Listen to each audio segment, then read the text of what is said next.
guys, welcome back to yet another interesting video with your one and only girl here, Wendy.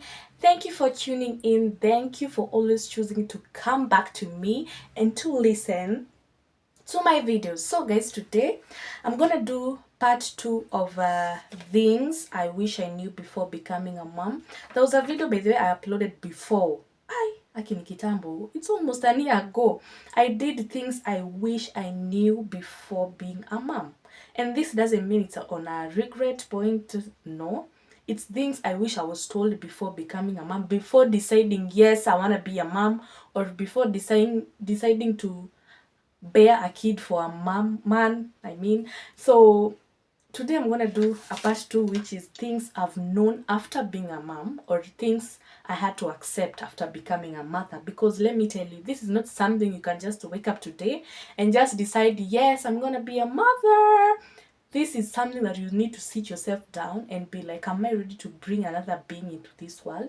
Am I ready to take care of another person, or sacrifice my needs for that young little girl or a boy that you're gonna bring into this world? So I thought it's very important for you guys to know, for young ladies out there that are ambitious and are ready maybe to have a kid or not ready. These are the things that you should know, and that's why I'm here for you guys, to teach you these things. So today I'm gonna do a part 2 of that previous video of things I wish I knew before being a mom. And now this is things I've known after being a mom. Number 1, life gets better when you learn to accept the outcome of what you went through. I know maybe that pregnancy was not planned, or maybe you planned yourself having that baby with that person, and maybe the outcome of it is what you didn't expect.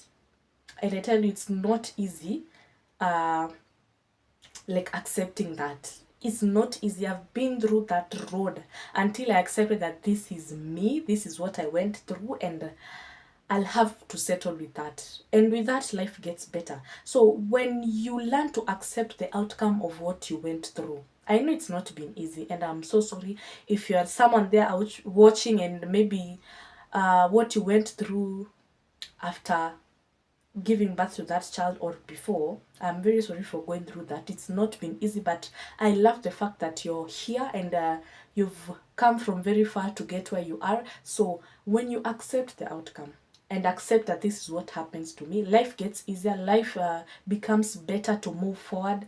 You find yourself actually healing from all those traumas, from all those things that you've been through. So I tell you guys, when you learn to accept that the things that you've gone through, that it's high time you let them go and accept whatever it is as it is, life gets easier, life gets better.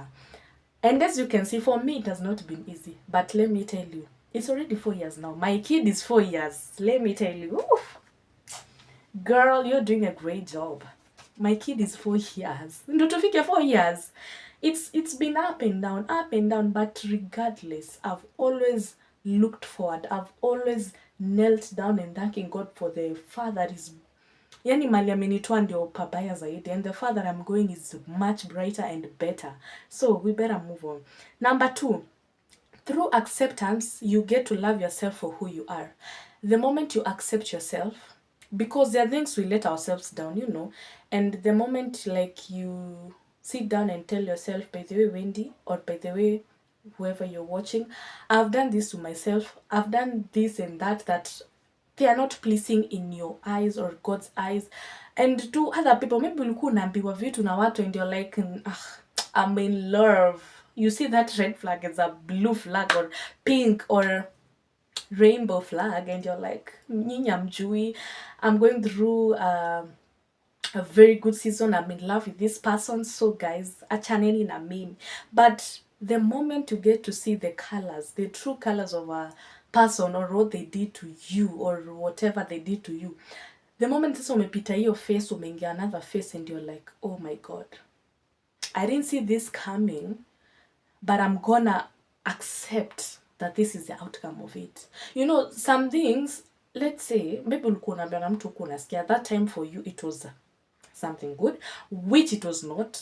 tuseme tu ukweli haikuwa kitu mzuri after umekuja kurealize, but the moment ukukuja accept I did not do well to myself, I did not like love myself enough to say no to things that are not aligned to me. So for me, honestly, the moment I came to accept that hivyo tu ndo ime happen and I'll have to live with it but not forever, the moment you learn to like forgive yourself. Mimi like I didn't, by then nilikuja kulani kitu through the hard way. Sikujua you can hug yourself by the way and tell yourself, Wendy, I am truly sorry for what I made you go through. I am truly sorry for accepting things that I should not have accepted way before. You know, that thing heals your heart. That thing makes you accept that that is who you are, but you are not that person anymore. The moment you come and jikubali tu useme nilikubali hayo yote lakini I'm not that again. I have healed, I have accepted, and I'm looking forward to moving forward, not going backwards. Because you know, what amekuja in different phases of your life. You are this, you are that, but the moment you get yourself together, ujiteka mkutano ujiambie, I've made myself go through things that I shouldn't have gone through. And I accept that and I forgive myself deep down and I forgive the people that made me to go through that. It's not easy, but guys, it's let's say a journey of healing. Ni a way of healing your soul, of healing your heart and letting people go and forgiving them and letting like uache tu wote kwa roho, because this life, it's for living and being happy, and you're not there just stuck in that mud forever without getting out of it. No, it comes a point we get out of it. Yo, hey, hebu niachie hapo tuende point 3. Number 3, standing with what you've said. Like when I say standing with what you say is, if it's a no, it's a no. Hiyo part ya people pleasing part, nah, cut that out. Useme yes ndo ufureshe wenzako, useme yes ndo ufureshe huyo mtu, lakini for you it's gonna cost you really bad. It's gonna cost you in one way or another.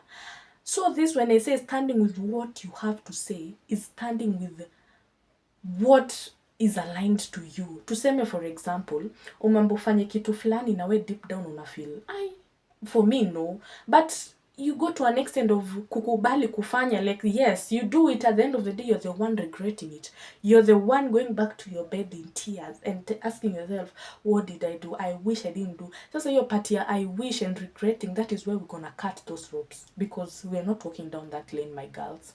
Girls, you have to stand up for yourself. It's high time you have to stand up and tell your, that someone or a group of people or a group of friends that you have, it's a no. I'm not doing that because this and this and this. Like, you respect boundaries. If they are mad at you because of saying no, then those are not your people. If you say no and they're okay with it and because they understand this is who you are, then those are your people. But ukipata mtu and they tell you otherwise of something that you don't want to do and you find yourself doing, no girl, it's high time you gotta cut that rope, burn those bridges, because those are not your people. I'm here to teach you that, because there are things I've gone through. Why would I want to see other people go through that? Nah, that is why this YouTube channel is here, and we are going far. We are going far, trust me. Number 4, rational decision just to make people happy. Rational decision, what do I mean by this? Aufikiri kitu, or you don't think about a decision, you're just like, tufanye hivi tuende this journey, and you're like, yeah, tuende, without even thinking, is it beneficial to me, or what am I getting with this thing? Umekubali tu kuenda, umekubali kufuata kirende kama kakondoo tu kwa nah. At the age that we are, or even before tufike age yenye tuko, if in your early 20s, 22, 21, you know, that is where the hype is. Before making any rational decision, sit down with yourself, calm yourself together and ask yourself, how am I gonna benefit with this decision? How am I gonna the choices I make, the consequences that I find, because every choice has its consequences. Let me tell you that every choice you're gonna make in this life It's either positive consequences or negative consequences. So you better choose carefully with the decisions that you make, with the choices that you make. May the outcome of those choices be aligned to you and good choices. Clock it. Okay, I hope I'm explaining this to the better way. Number 5, what you believe is what you become. You know what I mean? That is what I learned by the way. Hata sikuwa najuanga hiyo. Nilikuja kujua nikitoshana hivi. What you believe is what you become. If you believe I am not good enough, you will never be good enough. If you believe I am good enough, I can do this, that is what you become. And I say this because I came to know what you utter, what you say is what you become. If you say I am strong, I am happy, I am rich in health and in wealth, you may not have it there, but let me tell you, that is what you're gonna become. Because girl, I am rich in all ways, big cars, lands, houses. Because I know I'm a business owner. I am happy, I am humble, I am kind. Every morning, these are the words that I tell myself because that is who I am becoming, or that is who I am already. So when you say what you believe is what you become. Believe in good things. Believe that good things gonna happen to you. Believe that this life has good things to offer. Usikue tu stuck in the mud just because umefanyiwa vitu na watu nini nini. Hapana, don't live your life reflecting to people. No, say no to that. Believe that your life is actually better. Your life is actually getting better, of which it is. Yo. Let me stop there because nitaendelea kuongea. Number 6. My daughter comes first. You know, by the way, mbona niliandika hiyo. My daughter comes first.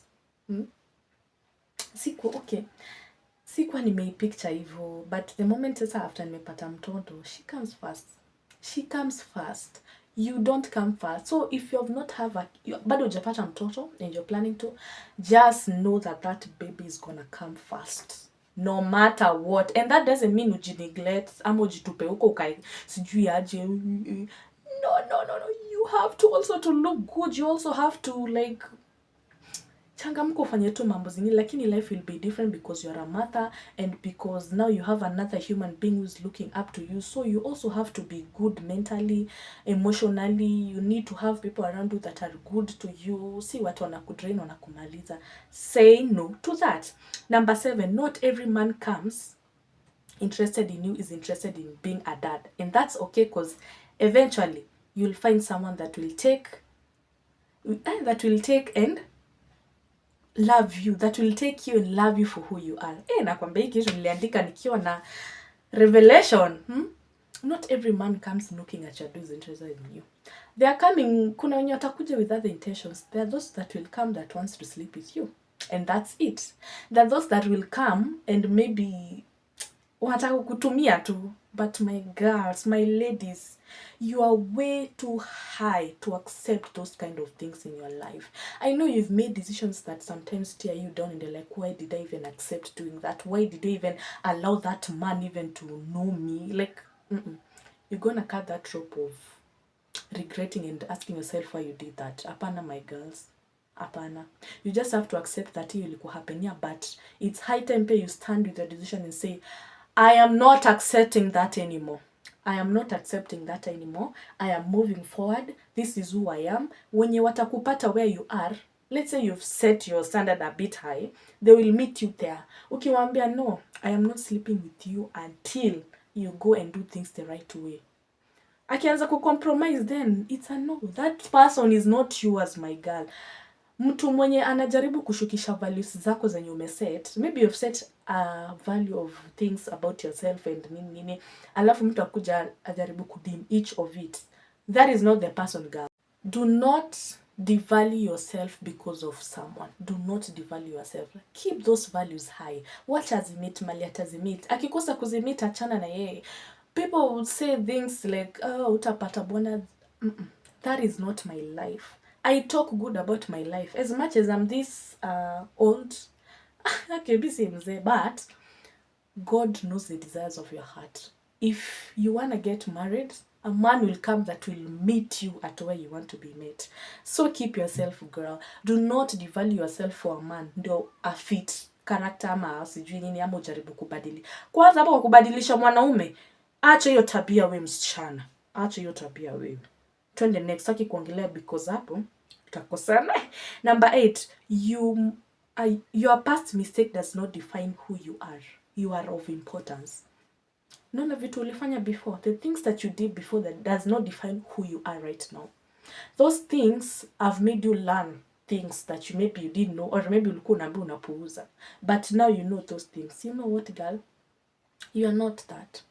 You are not that. The moment that you learn to forgive yourself, you learn to accept things of how they were or how they are and move on. You need also to forgive yourself. And the moment you forgive yourself, that is when you are able to move forward past those mistakes. So those mistakes, those past decisions you made, kitambo, rational decisions, bad decisions, that is not who you are. God says you are a child of the royalty. You are a child of the Most High. So your bloodline is of royalty. So treat yourself as a royal. So hata mwenye anakuja na kupata kwa like, wow, look at this girl, she's a queen. But sorry guys, aki simu yangu inasema storage is slow. Nilikuwa nimefika number 8 to put your past mistakes does not define you and put them behind you. Number 9 is follow your heart, follow your passion, what you want to do. Mtu asikuambie uache kufanya kazi uishi kwa nyumba.